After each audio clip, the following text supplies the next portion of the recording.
listener production.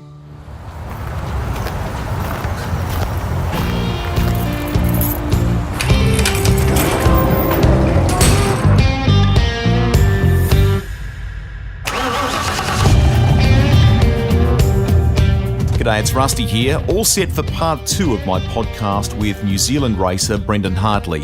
If you haven't heard part 1, make sure you check it out. It really sets the scene for this final instalment of our chat. You'll get a greater understanding of the Hartley family, who are proper racers and involved in the sport in all sorts of ways. The automotive origins of Brendon's middle name. Yes. And how he left home in his mid-teens to pursue life as a professional motor racer on the other side of the world. We get back into the discussion by talking about his time with Mercedes Grand Prix, which involved a lot of sim work or simulator driving. It was kind of just before the period of dominance began that they now enjoy in Formula One. And Brendon could see all the winning ingredients were there. Yeah, I don't know if you're trying to insinuate it was all because of me, but no, it was a cool period, and I enjoyed my job there. So I lived in Milton Keynes with my wife Sarah. So it was about 30 minutes down the road from Mercedes. So I was there a couple of times a week on the simulator, and I felt very much a part of the team. They're a fantastic team, and I can 100% see why. You know, they've gone on to win I don't know how many championships since then. But they were fighting every day, and I loved coming in and they've got a new update, something new to test, some new concept. And for people that aren't familiar with simulators and Formula One, it's hard to imagine, but I'm in there testing development parts for the future. And how that works is everything is modeled on the car, so millions of calculations going on at any one time. And the idea is we can test anything from tire pressures to how stiff a suspension part is or new aerodynamic parts. So any concept or idea that goes on the car goes through the simulator first. And I think the idea is if you can prove it on the simulator that's a good idea, or you can prove that it's a bad idea, you can save a lot of money. You don't have to then go and produce the part and test it on track. You can first get a pretty good idea from the simulator. So that was my job. You know, it's not me there to improve myself. It's a development for the car, for the tires, for whatever part of that. And to be a part of that team and that time was awesome, because you know that they were fighting every single day. We always had new updates coming on. I saw all sorts of cool bits of technology or software or whatever it was. You know, I was there testing it before it got on the car, and definitely taught me a lot as well, and definitely prepared me well for what was coming next in my career. And it also was a vehicle for Red Bull to reassess you before you got that drive at Toro Rosso, wasn't it? You went in, I would imagine they probably sampled or tested other drivers as well, but you got put in the sim at Milton Keynes, didn't you? Yeah, that's true. So after I had that phone call with Helmut, which was a pretty short one, I hadn't spoken to him in years. He loves Le Mans as well. He actually won Le Mans in a Porsche, so I think, you know, there was a bit of that connection there too. And I never fell out with Red Bull and Helmut. You know, I lost my drive in 2010, but as I said before, you know, I was realistic about it. I was like, you know what, I probably deserved to lose my drive. I didn't perform as I should have. Yes, okay, maybe got burnt out, lost a love for it, but you know, that's what happened. So I never fell out with him. I never burnt that bridge. But yeah, when I called him all those years later, I said, look, if there's ever an opportunity, I'm ready. You know, I'm a different driver than I was back then. And he didn't say much. Like, he just went silent on the other end of the phone. So he didn't. You could almost hear the cogs turning. You know, he didn't laugh at me. He didn't say forget it. So I put down the phone, didn't think much of it. I was like, okay, well, he didn't say no. And it was probably only 2 weeks later he said, okay, you need to hop on a plane and fly to Milton Keynes to drive the simulator. I didn't ask any questions. I didn't want to come across as desperate, although I probably was. So I went there, drove the simulator, and a week later I was in discussions to do my first Grand Prix at Austin. So that's the time period. It happened that quick. You know, it was really that quick from hopping in the simulator. I think probably 2 weeks after doing that first test in the simulator, when they evaluated me, I was 2 weeks after that, I was driving the car, my first Grand Prix. So yeah, unbelievable really. It's not something I saw coming either. You know, I made that call, but it was really more of a call because I knew there were some maybe testing opportunities coming up, maybe not just a sim role, but I know that they have to sometimes put test drivers. They can't always use their race drivers. So I was more thinking of like, okay, look, maybe there's an opportunity there to be a part of that program again. Not really thinking they would consider me as a race driver within the next month or so. That was, we can't get into it in detail now, but I sense that was a really stressful period for you as well. You've touched before on a potential opportunity, maybe a good one, with IndyCar. Maybe that was unfolding at the same time. For a really outwardly calm guy in a conversation like this, how difficult was that stress, and how did you cope with that? Yeah, that was a crazy couple of weeks. So I'd actually just signed an IndyCar contract, to be honest with you. I haven't told too many people that, so don't tell me the team, but was it a good opportunity? Can you at least... Yeah, it was a good opportunity. So I was all of a sudden in a situation where I had an IndyCar contract, and then all of a sudden I had a Formula 1 contract.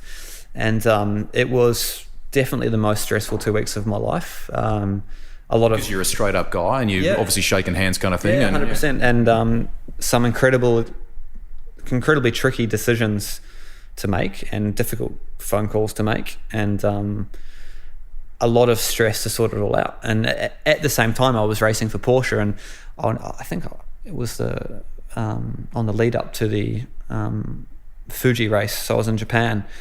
And, I mean, I had probably a week of sleepless nights because I was dealing with 3 or 4 different time zones across America, across Europe. I was in Japan, and going through contracts felt like I'm looking at. I had some help, but I like to read the contracts myself too, and I think at the same time I also did a race in America for an American. So in this period, it wasn't just I had 2 races in this 3 weeks, as well as trying to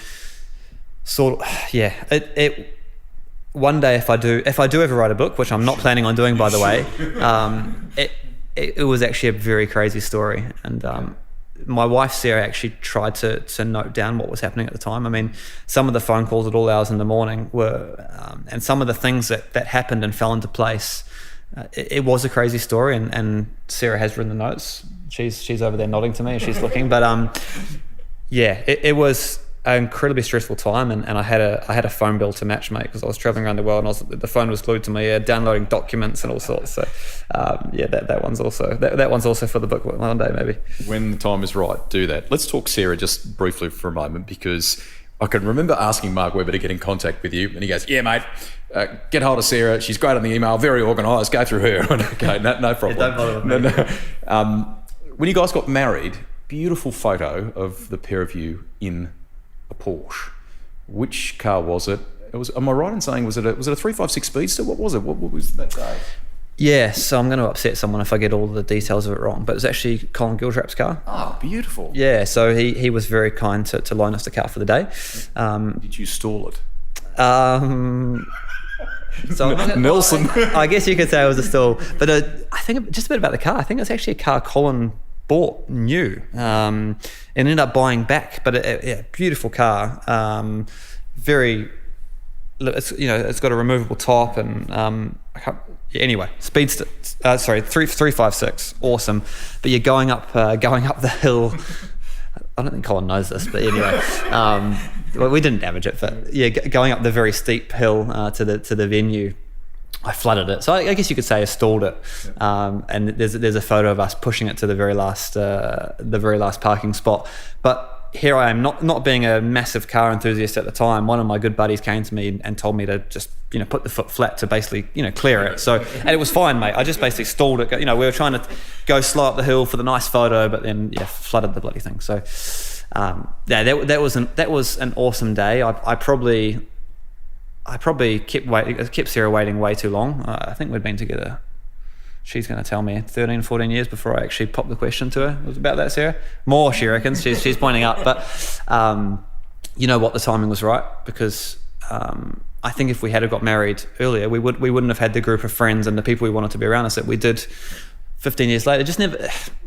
I always knew, we were together. Nothing was going to change if we were married or not.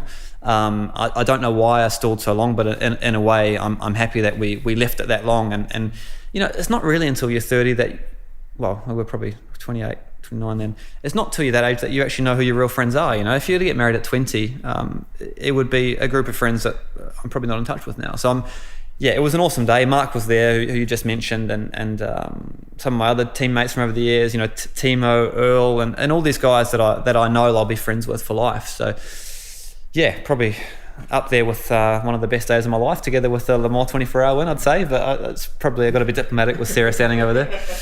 It's a great picture. People can go and find that through your social media. And for maybe those, not the ones pushing the car. No, not that. I'm talking about the beautiful photos, the right ones. And for people that don't know, that are listening to the podcast as well, Sir Colin Giltrap is kind of automotive royalty in this country. Yes.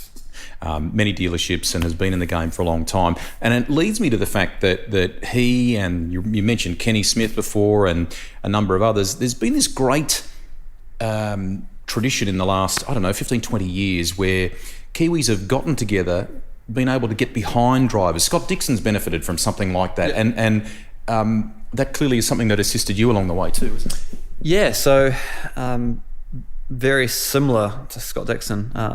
In fact, I benefited from Scott Dixon succeeding because he had a group of shareholders who supported him and helped fund him to get to Europe. And it was about the time that he actually started earning a living and started paying a lot of them out that I was looking for help and support. So a group of the same people, along with, PJ, who I mentioned before, Peter Johnston, Kenny Smith, Barry Tomlinson, obviously the Giltraps, and others, set up a shareholding system. So at 15, I also signed a contract together with my parents where I had shareholders, where people bought shares into me, and the kind of people that put money in were not people looking to earn a big buck off me. They were people looking to help out, and yeah. I'm paying them back, as we speak, and it feels really good to be able to do that. So without that support, drivers like myself never would have been able to get there. And as I'm one of many drivers that have benefited from the very generous Kiwis across, and motorsport enthusiasts across the country that have helped us Kiwi drivers make it to Europe. And I should mention as well, like, I noticed very early on, being a New Zealander in Europe, how much respect and you think that stems back from the likes of, the Bruce McLarens and exactly. Denny Holmes and all. That's what I was going to say. Yeah, just the fact that I was a Kiwi, all those Kiwis that came before, that reputation that stood there, and not just drivers, mechanics, whatever it was, we've got such good reputation in motorsport, and I 100% benefited from that. There were times where I benefited from that history, and yeah, not like I say, not just drivers, mechanics, engineers alike, and there's still a rich history there in Europe at the moment with obviously drivers, engineers, and mechanics. So and that became. I like I said, I became very patriotic moving away from home, and that was just another one of those little things. And I think people also respected us because we'd had to travel all the way across the other side of the world. So people knew that I was committed. When I was searching for drives here and there, like, oh look, there's that extra level of respect, knowing what we've had to sacrifice to get there. They're grafters, they're can-do people, and the fact that you learnt from. As you reflected before, losing the Red Bull opportunity and having to make it work again for yourself. I think people see that in Aussies and Kiwis for. I think in some ways, I probably didn't have an option either, because I think when I did lose that drive, as I said, it was a bit of a relief, and there was, which is weird to say that, but I think there was also a realization of not obviously wanting to go home, and motorsport. I didn't have a fallback plan, so there was almost like, well, I've got to make this work, and it worked out. Yeah. When Porsche eventually said they were calling time on the program, 2 world championships for you, a Le Mans 24-hour win. In a career sense, you'd been climbing, grafting, working, and now you're cemented. You're a factory Porsche driver. You've clinched 2 championships, really important things on the CV. Was it a case of far out? Where to now? How did that make you feel at the time? Were you surprised? Did this come kind of left of field? It was a surprise for me. Obviously, I had an opportunity to continue with Porsche. I'd been there for 4 years. Like I said, I won 2 world championships. So of course, I had the opportunity to and as I did, I actually stayed with Porsche during my time in Formula One, and even last year I was still developing their Formula E car for them. So I was still under the Porsche umbrella at that time. so that they there was no hard feelings towards them. You know, I had the opportunity to stay on as a factory driver, and I feel like I'll always be part of that Porsche family. I'm in the history books together with them and all the people that were involved in that program. The interesting thing was from when it was announced that the program would be stopping at the end of the year. Yes, it was a huge disappointment, but it actually wasn't that long after that the Formula One opportunity came about. And also, you know, I was chatting to IndyCar as well, so I was pretty proactive in getting on the phone straight away and looking at what other opportunities I had, so I wasn't left very long until some other opportunities came about. So it wasn't a hard few months, and I was still focused on the season that we were completing. We're here chatting during the COVID-19 period. You're about to jump back on a plane and go back to Europe, and hopefully we're all back to some sense of, you know, normality and racing relatively soon. Your program is twofold. Firstly, let's talk Toyota. Fierce rival of Porsche during all those years you were with them. Invariably it was neck and neck, very close, tenths of seconds and the like. You would think, walking in from the Porsche side of the fence to your rival, that the transition would be relatively easy. But the beast took a bit of learning, didn't it? Is that correct? Yeah, I mean, it was awesome to be able to drive both cars, because, as you said, they were our biggest competitor for many of those years, and a lot of respect between the two teams. You know, when you walk up and down the pit lane, you know, it was a friendly rivalry in Le Mans. Obviously, we were fiercely competitive and wanted to beat each other, but there was a huge amount of respect between both, you know, drivers, engineers, mechanics, whatever you know, any part of the team. But yeah, jumping in the Toyota was an exciting day, because it's like all of a sudden I'm going to get to try out the competition's car, which I'm obviously now a Toyota driver. But yeah, not a straightforward car to learn.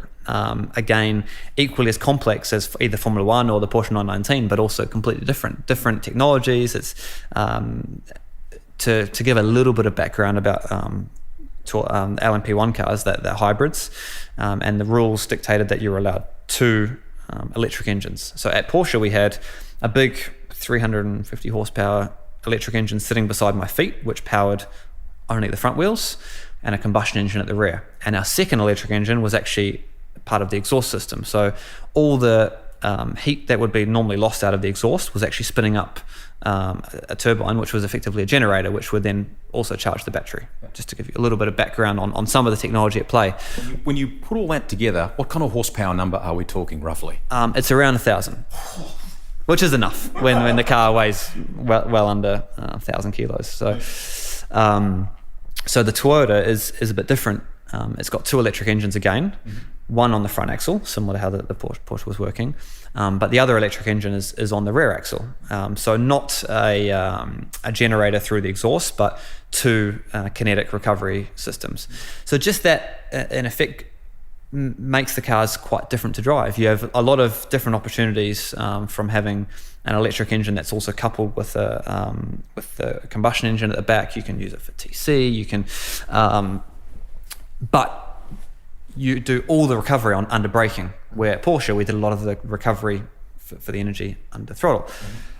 I'm probably going to bore the viewers here, but the point is the tools that we have available are equally as complex but very different. Driving style, knowing that you have to get all your recovery out of the braking, adds a new element to the Toyota. And yeah, it took a few runs, a few test days to get up to speed, but I was in good company, because the same for Fernando. I replaced Fernando, and no one has hopped in that car and been directly on the pace, but I now feel 100% at home. I'm very well integrated in the team. I've got some, I love working with the teammates. I've got Sebastian Buemi, who's in my car, who's actually a guy, I was first in the Red Bull Junior program with. We lived together for 2 years, 1 year in Austria, 1 year in the UK all those years ago, and we're now, back together as teammates. And I feel, Toyota definitely welcomed me into their team from the word go. When the opportunity came about, they knew who I was. That although I hadn't been in their team for all those years when I was at Porsche, they knew me. Because as I said, it was quite a friendly paddock, even if it was we were fierce rivals. So we kind of knew each other already.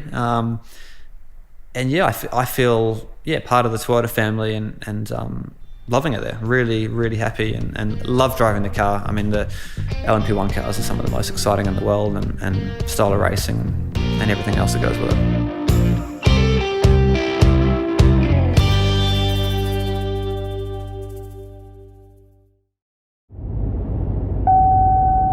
A flooded engine is when it has been fed an excessively rich air-fuel mixture that cannot be ignited. An engine in this condition will not start until the rich mixture has been cleared. I'm looking at you, Uncle Gary. Stop trying to start it and just give it a minute.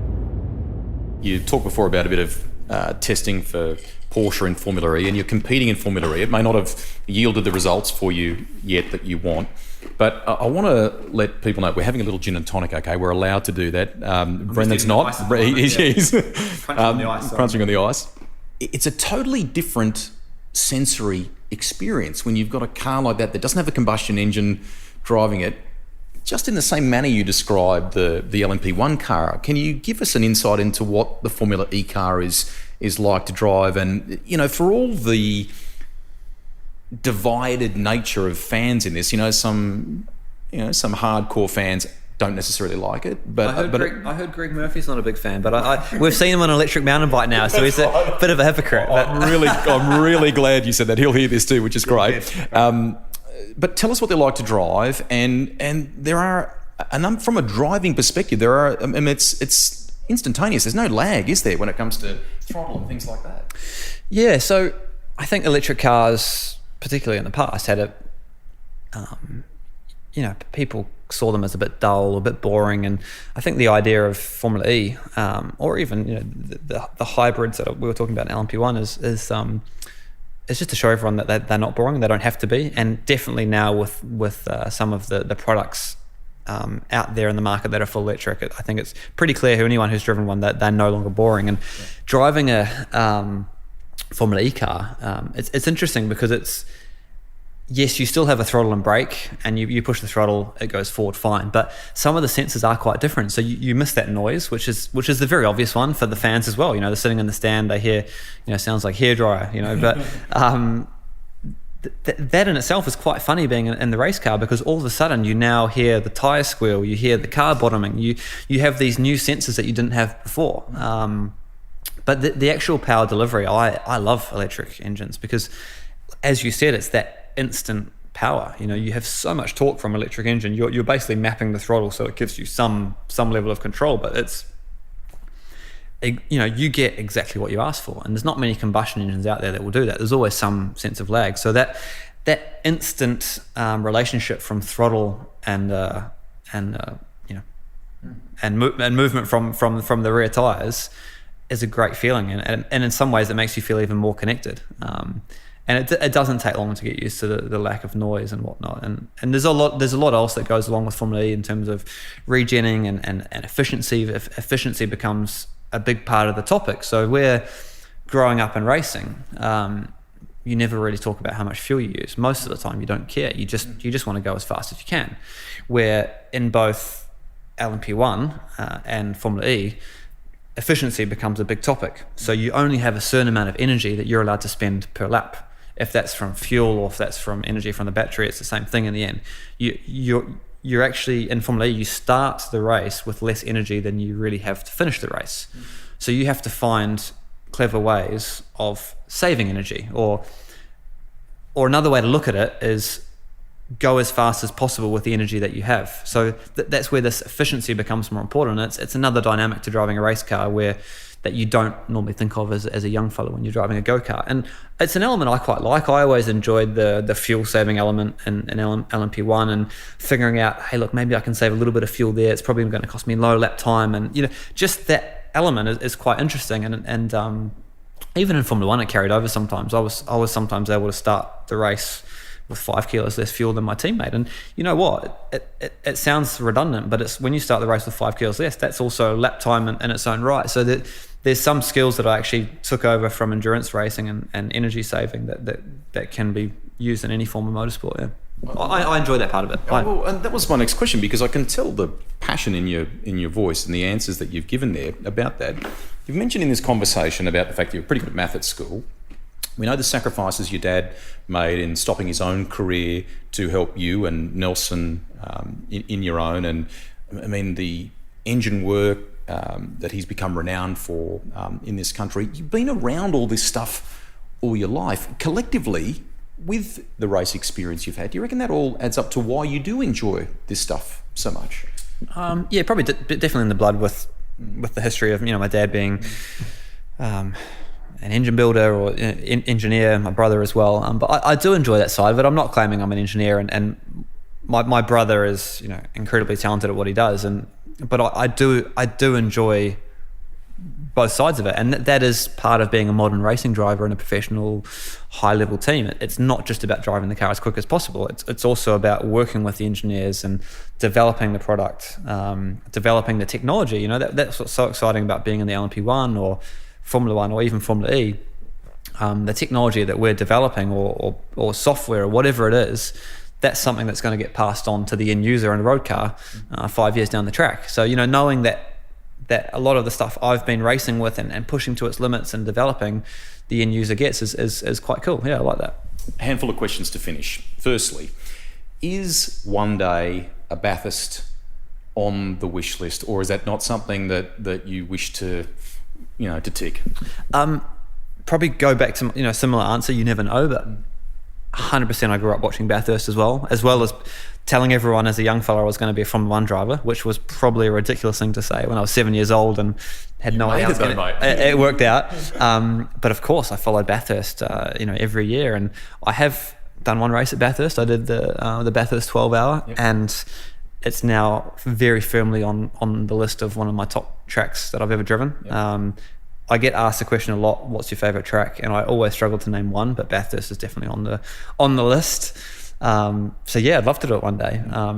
If that actually happens or not, I don't know. But yeah, 100% love to do it. Thank you for the clarification there too, because I probably should have talked about 1,000 versus the 12-hour. There's some great events at that track. I knew what you were meant to get. You knew where I was leading to it. Okay, first time you ever drove a Formula One car. Just recount that day, what you thought, given that young 6-7-year-old kid had dreamed of doing that.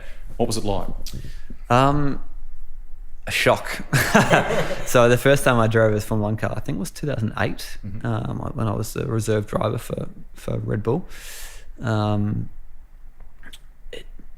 Just the forces and the sound and very hard to describe. I think my neck only lasted 1 or 2 laps, and I was. I wasn't prepared at 18 years old for that speed and that amount of force. So that alone was a shock to the system. Absolutely loved it, obviously, but also taught me how much I needed to get stronger and prepared for that. The first few laps when you're arriving at the corner at 320 kilometers an hour and you need to be braking at 80, it's actually hard for the brain to comprehend that. What's so impressive is, after doing a season in Formula One, is sometimes watching the replays back, I was even still shocked. Watching, because in the car, it feels completely normal. Your brain adapts, and it all seems to be in slow motion. You want more power, you want more grip. You're complaining to the engineers that it's not quick enough. But watching that, anyone who's watched modern Formula One in the past years, they'll know what I'm talking about. The cars are insanely fast, but it's hard to explain to someone what that actually means in terms of forces on the body. I think that's one of the things that I didn't fully appreciate until I got to actually be there. When you pull the helmet on, is there a Jekyll and Hyde moment? You're this calm, easygoing guy that I'm chatting to now. I know full well from others and from this conversation about the competitive streak, but once that helmet goes on, does it change Brendon Hartley in some way? I'd say, yeah. I think most drivers will tell you when the helmet goes down, you do get in a bit of a zone, and that is something I love about motorsport. Is that flow? And it's hard to explain. When you're in that moment and nothing else is on your mind. I get it on the mountain bike too. That's why I love mountain biking, and I think it gives me that sense of adrenaline. You need to be just enough in control, but that state of focus where that's the only thing on your mind. You're only thinking about going as fast as you can. And I love that, and probably why most drivers become adrenaline junkies, and I definitely need some level of that in my life, yeah.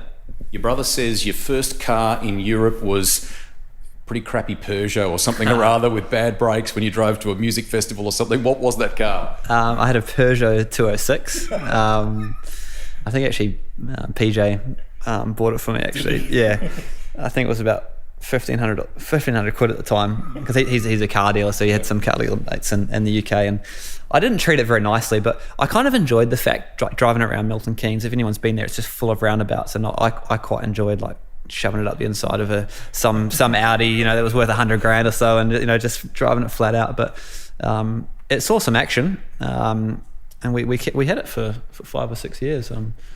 I actually remember some great times in the snow. It was a front-wheel drive with a handbrake. Was great fun in the snow.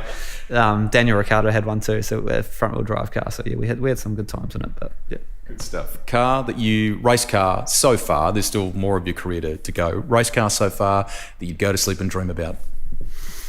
Oh, that's a tough one. I've driven a few.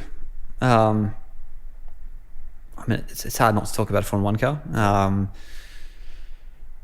Obviously, the Porsche 919, the Toyota TSO 50.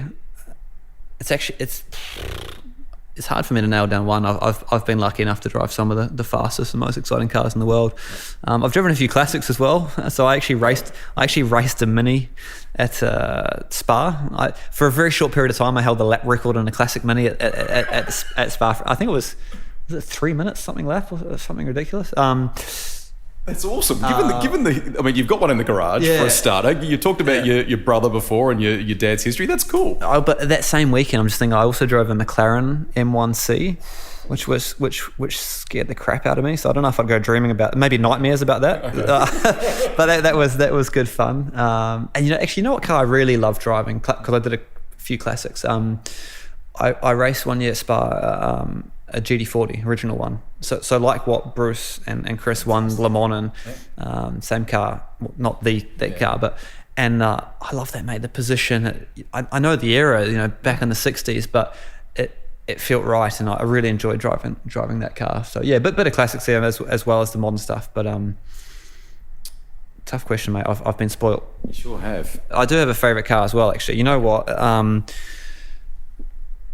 And it's probably one of those cars that I'll drive now and I might be disappointed. Yep. But my memory of it was the best car I've ever driven was an Atlantic car, Swift, and I'm going to get this wrong. Is it a DB5 or 8? I don't know what it was. I've had this similar conversation with Craig Baird recently. Man, they hold, like what he used to race, mate? And they had this special place in the history of New Zealand motorsport.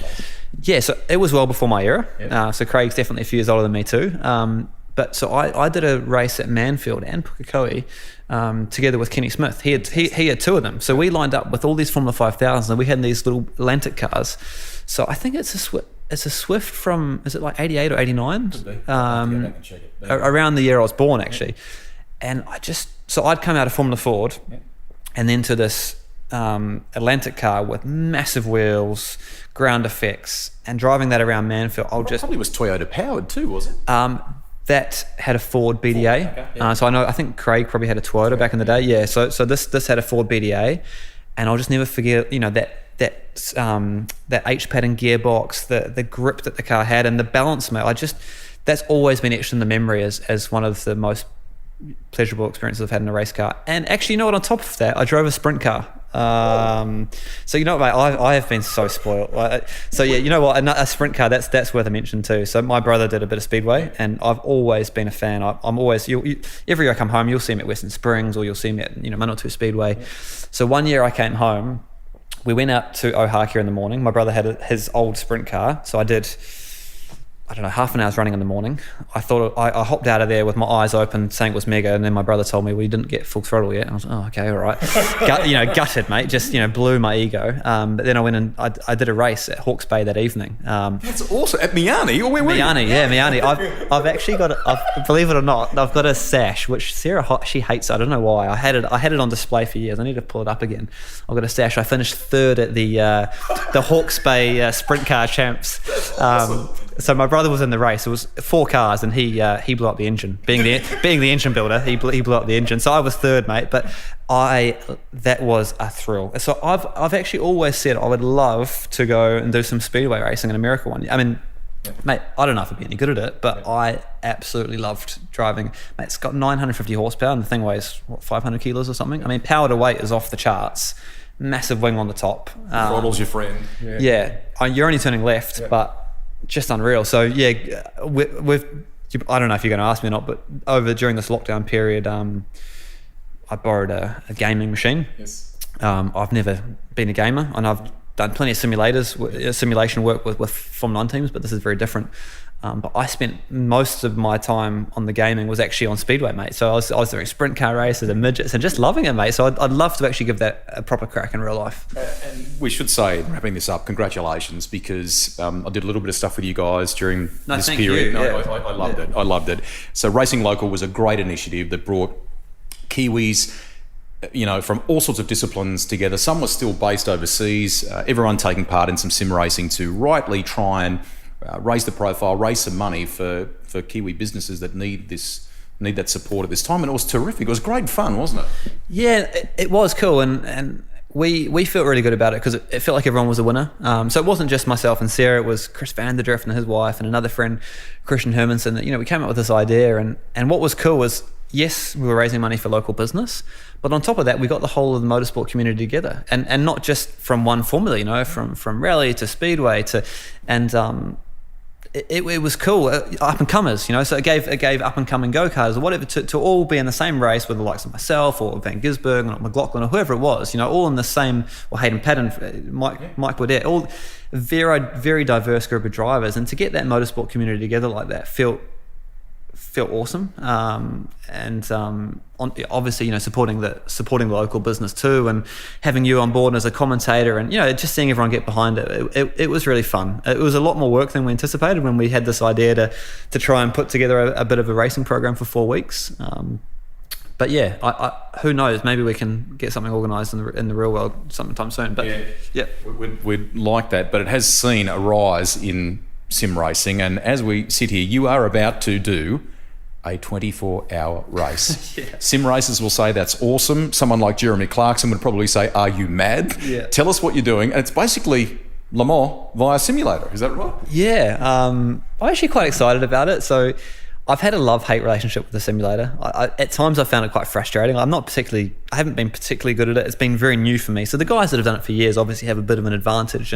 But parts of it I've really enjoyed. And I think the connecting with people that you wouldn't normally connect with has been super cool. Or like I was doing different disciplines, rallycross, oval racing, and learning these new things. But the last week and a half we've been preparing for the Le Mans 24 hour, and it's actually been really fun because we're doing it with our Toyota race team. So most nights I get a message from my engineer like, oh, can you just try a softer spring, or can you just try, so we're working on the setup, and it feels like a real team thing again. So working with the other drivers, sim drivers as well, which is cool. So the format is that every team has to have 4 drivers, and at least one needs to be a sim driver. Okay. So we have 3 race drivers in our team and 1 sim driver.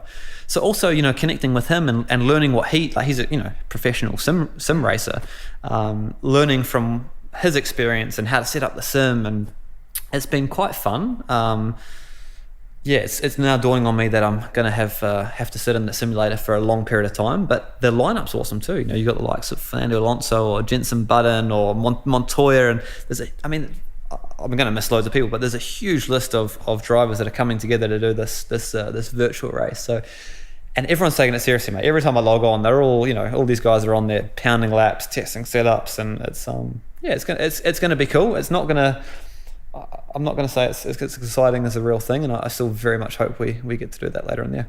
Good luck. I'm hopeful too that you'll be back in a proper race car testing at some stage in the near future, because you're about to jet back off to Europe, aren't you? Yeah, so the plan is in a few weeks from now, my first test in Paul Ricard. So hopefully that's still going underway, and it's been a few months since I've driven a real car, other than the Mini that's in the garage. It's been great to walk down memory lane with you. Thank you for sharing the story about the Mini too. I think that's super cool. And there's been a bit of stirring about your haircut over time. It looks like it's as you reach 30, and it's compared to what it was in the early days. What to do? You let it go for nearly 2 years at one point, I think, didn't you? Mate, I think it was more than 2 years. Actually, it's pretty embarrassing looking back now. But it's funny. I left. Well, at school, I had to have it above the ears and above the collar, and I don't know. Private school, was it all right? No, it wasn't, but Palmy Boys. Okay. I left school and I kind of just like, I don't know, I didn't like people telling me what to do. So it started getting longer, and then at a certain point people started like, no, you probably need to get a haircut. And I'm like, nah, I don't have to, I can do what I want, So it became this kind of match of just like, no, I didn't get a haircut for years. And I know it seems ridiculous now, but at the same time, I was clever enough to realize that even if I looked silly, I was very memorable, and that honestly worked for me later on. There were people like, "Oh, yeah, I remember you. You were the guy with the stupid haircut," and I was like, "Yeah, that was me." So people remembered me, But yeah, there was a bit of stubbornness in there as well, where people were like, "Yeah, you should probably get a haircut," and I was like, "No, I'll leave it." Stubbornness, I say it's competitive streak too, mate. So well done on everything that you've achieved so far. We hope the next chapter is filled with even more success. But Le Mans World Endurance Championships, you've ticked some mega boxes, and it's been great to sit and chat with you about it. Thank you very much. Yeah, cheers, Rusty. Rusty's Garage is written and presented by me, Greg Rust. Series producer and editor is Alex Mitchell. Audio production by Darcy Thompson. I'm Greg Rust. Enjoy the drive, but drive safely. Listener.